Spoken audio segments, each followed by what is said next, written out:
mntakasifubelizwi aliyikwifemeli liyakumthandazo ngolesibili liyakumthandazo ngolesithathu liyakumthandazo ngolesibili ngolesihlanu liyakubazalwane bonke ebebehamba nabomzalwane apha endleleni bevakalisa ilizwi likaThixo liyakubelizwi aliyikwifemeli yenzela into yokokuba bangathathi izinto ezingezikubo ngebazalwane siyahamba ngekhathagori uzothatha ezakho engezo zakho ziyeke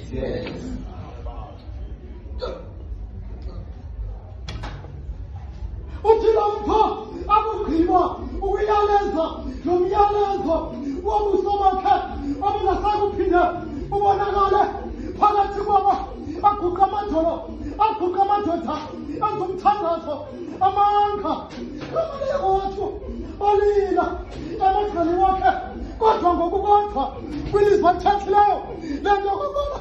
akasayikuphinde abonakale phakathi kwabo. Hallelujah.